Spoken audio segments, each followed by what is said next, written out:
जय हिंद बच्चों मैं अजय कुमार वाराणसी उत्तर प्रदेश से आपके अपने चैनल नव शिक्षण पे स्वागत करता हूं।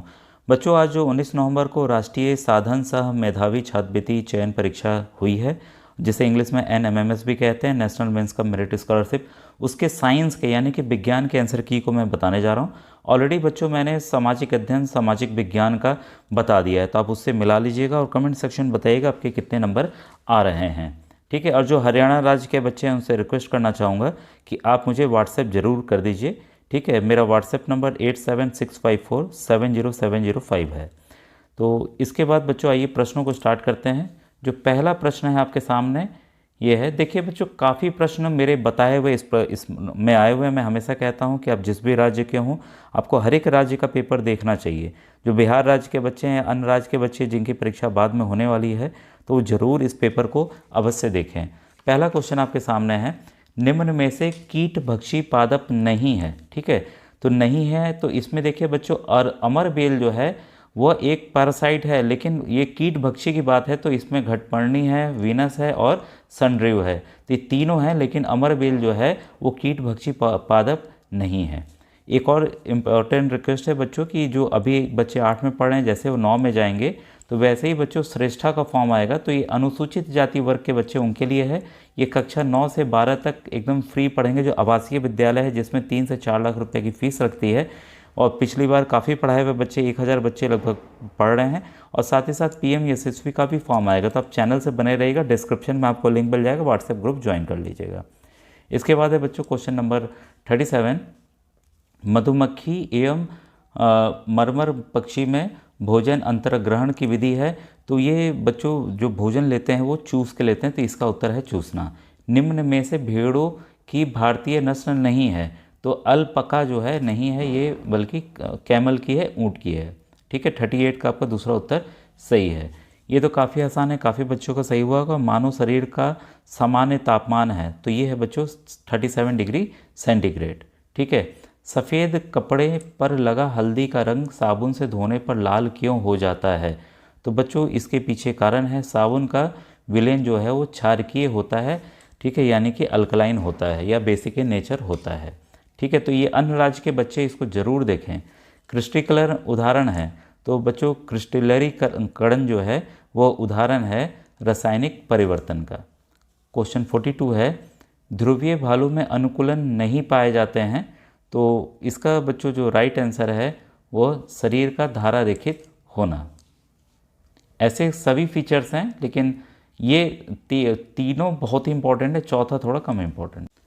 फिर क्वेश्चन नंबर 43 है बच्चों आपके सामने, पवन का वेग बढ़ाने से वायु का दाब हो जाता है।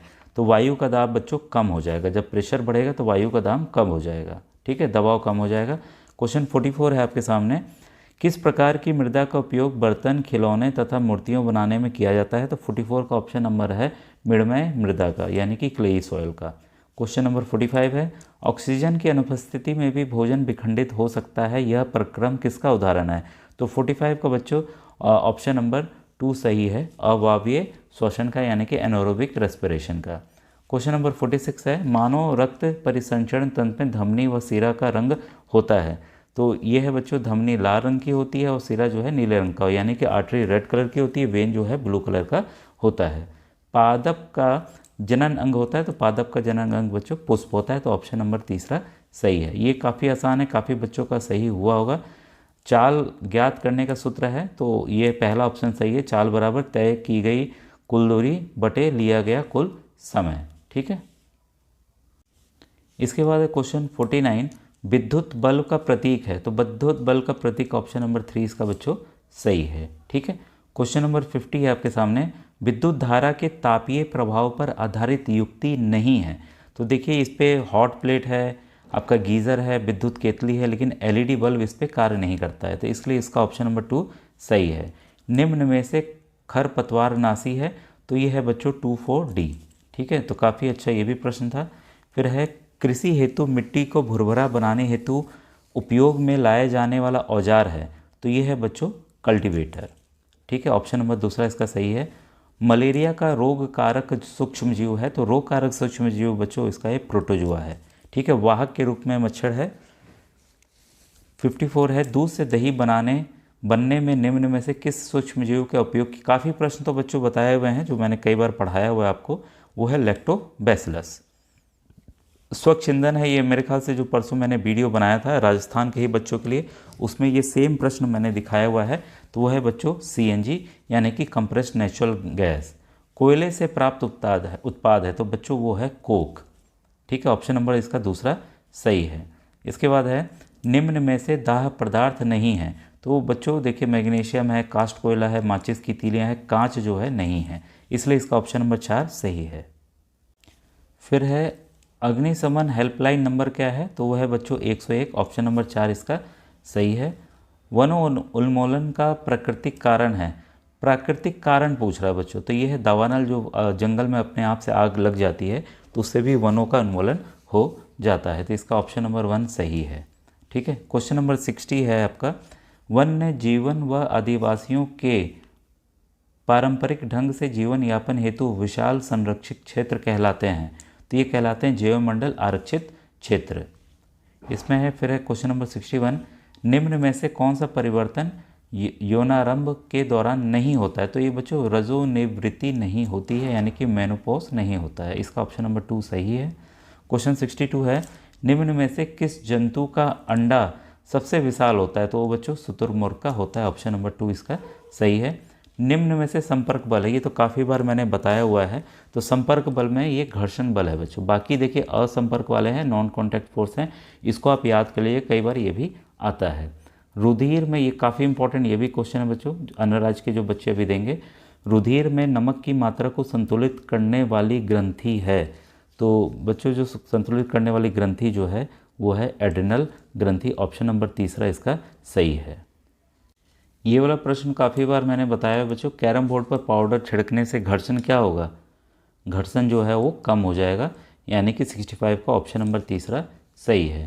क्वेश्चन नंबर 66 आपके सामने, यदि किसी वस्तु पर विपरीत दिशाओं में लगने वाला बल बराबर है तो उस पर लगने वाला नेट बल का मान क्या होगा। मान लीजिए कोई बॉक्स है, आप इधर से भी बल लगा रहे हैं इधर से भी, लेकिन दोनों बराबर है तो बॉक्स भाई वहीं का वहीं रहेगा ना, तो नेट बल कितना होगा, 0 हो जाएगा, इसका ऑप्शन नंबर 3 सही है। इसके बाद है क्वेश्चन 67, किस माध्यम में ध्वनि का संचरण नहीं हो सकता, तो काफ़ी बार मैंने बताया है निर्वात यानी कि वैक्यूम में नहीं हो सकता, ऑप्शन नंबर 2 इसका बच्चों सही है। इसके बाद है घर्षण कम करने के लिए निम्न में से किस पदार्थ का उपयोग नहीं किया जाता है, तो 68 का बच्चों ऑप्शन नंबर 4 सही है, हाथों पर मिट्टी रगड़ना, बाकी ग्रीस का, ग्रेफाइट का, स्नेहक तेल का इस्तेमाल किया जाता है। इसके बाद है क्वेश्चन 69, निम्न में से किसमें मुकुलन द्वारा जनन होता है, ये बच्चों यूपी में ये प्रश्न सेम आया था, ये बच्चों होता है हाइड्रा में। ठीक है, अन्य राज्य के बच्चे जान लें, अगर इसमें इष्ट भी होता तो वो भी सही होता, तो दूसरा उदाहरण आप याद रखिएगा। और ये बच्चों आज का मेरे ख्याल से आखिरी क्वेश्चन है, ये है आपका, ये किसी वस्तु के कंपन के आयाम को यदि दुगुना कर दिया जाए तो ध्वनि की प्रबलता कितना गुणा बढ़ जाएगी, तो बच्चों ये बढ़ जाएगी 4 गुना यानी कि 4 टाइम्स। तो आपके कितने नंबर आ रहे हैं कमेंट सेक्शन में ज़रूर बताइएगा। Thank you very much.